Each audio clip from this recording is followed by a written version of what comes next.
بسم اللہ الرحمن الرحیم۔ اب ہم دوسری گفتگو کر رہے ہیں اور دوسرا ہمارا موضوع ہے کہ شب برات میں کون سے اعمال ہیں جو زیادہ پسندیدہ ہیں اور اس کی نوافل اور اس کی عبادات کون کون سی ہیں جو ہم اس رات میں اللہ کی بارگاہ میں پیش کرنی ہیں اور کس طرح اس رات کو سیلیبریٹ کرنا ہے۔ دراصل یہ حضور علیہ الصلاۃ والسلام کا کرم ہے کہ حضور کی نسبت سے اللہ پاک نے اتنے بڑے انعامات اس امت کو عطا فرمائے۔ یہ ایک روایت موجود ہے کہ حضور علیہ الصلاۃ والسلام کو شب معراج اللہ تعالیٰ نے ارشاد فرمایا، میں تمہاری امت کو بعض دن اور راتیں اور مہینے، دن راتیں مہینے، ایسے اعلیٰ عظیم الشان مہینے دن راتیں عطا فرماؤں گا کہ جو بھی ان میں میری عبادت کرے گا، ان راتوں میں، دنوں میں، مہینوں میں اسے جنت الفردوس کا وارث بنا دوں گا۔ یہ روایت موجود ہے۔ چنانچہ شب برات میں بھی انہی میں سے ایک رات ہے۔ اس میں ہم نے کون کون سے اعمال اور کون کون سی عبادات اس کے اندر ہم نے سر انجام دینی ہے۔ اور چونکہ یہ حضور علیہ الصلاۃ والسلام کا کرم ہے کہ کریم آقا علیہ الصلاۃ والسلام کے صدقے میں اللہ پاک نے ہم کو تھوڑے عمل پر بہت بڑے انعامات سے نواز دیا۔ اس رات میں اہم چیزوں میں یہ ہے کہ عشاء کی نماز اور فجر کی نماز باجماعت ادا کرنا، چونکہ فرائض ہیں، جب تک فرض نہیں ادا ہوں گے تو نوافل قبول نہیں ہوتے۔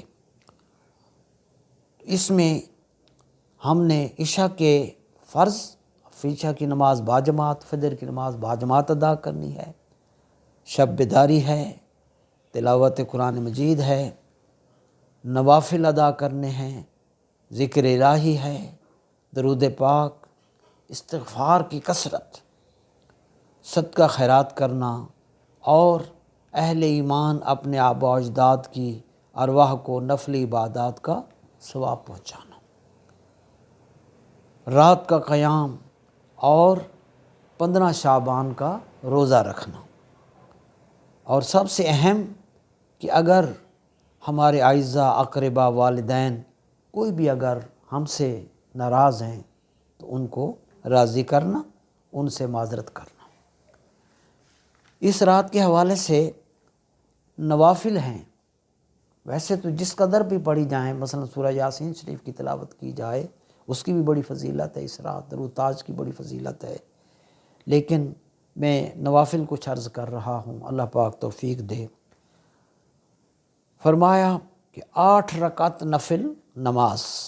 ایک سلام کے ساتھ، یعنی نیت کریں گے 8 رکعت نفل بندگی اللہ تعالیٰ کی، اللہ اکبر۔ یہ چاہے شب برات کو پڑھیں، شب برات کے دن کو پڑھیں، شعبان کے مہینے میں یہ 8 رکعت نفل آپ پڑھ سکتے ہیں۔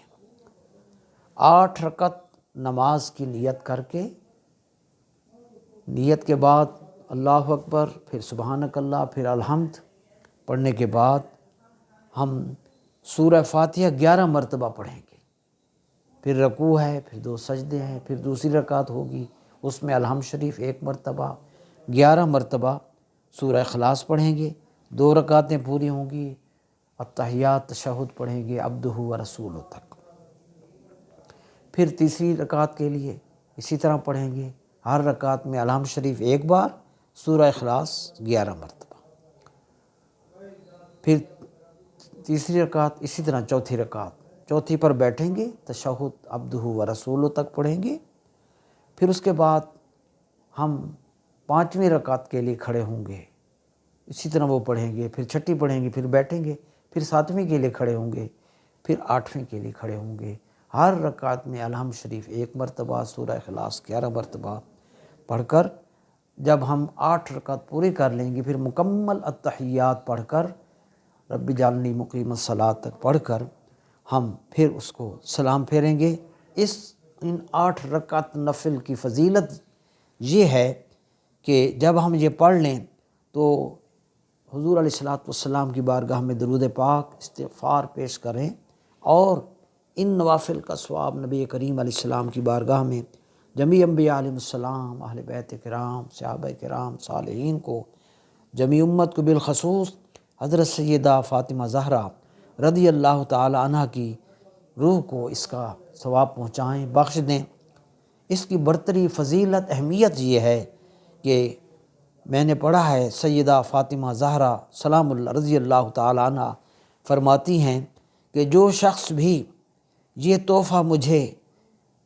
بھیجے گا، میں اس کے لیے جنت میں داخلے کی ضامن ہوں، یعنی وہ انشاءاللہ العزیز جنت میں ضرور جائے گا۔ تو یہ اللہ پاک کا کرم ہے کہ وہ اس نے ہمارے لیے یہ راتیں، یہ اسباب، کیونکہ اس کی رحمت جو ہے وہ بہانے ڈھونڈتی ہے، موقع تلاش کرتی ہے۔ رحمت حق بہانمی جوید، بہو نمی جوید، مالک نکتہ نواز ہے، وہ چھوٹے چھوٹے کاموں پر بہت بڑا اجر و ثواب عطا فرماتا ہے۔ یہاں تک کہ میں نے ایک حدیث میں پڑھا کہ ایک شخص نے راستے میں تکلیف دہ چیز جو ثواب ہے ہٹانا، کوئی چیز پڑی تھی اس کو ہٹا دی، وہ چیز ہٹا دی۔ میں نے پڑھا ہے کہ فقط اس نیک عمل کی وجہ سے، مالک کے فضل کو ہم پیمائش نہیں کر سکتے، میں نے پڑھا حدیث میں کہ اس نیک عمل کی وجہ سے وہ شخص جنت کے اندر چلا گیا اور وہ جنت کی نعمتوں سے فائدہ اٹھا رہا تھا۔ تو یہ نوافل ہیں۔ اللہ تعالی ہمیں ان چیزوں کا فہم بھی دے، اور اس رات میں ان عبادات کی اللہ پاک ہم سب کو توفیق عطا فرمائے، آمین۔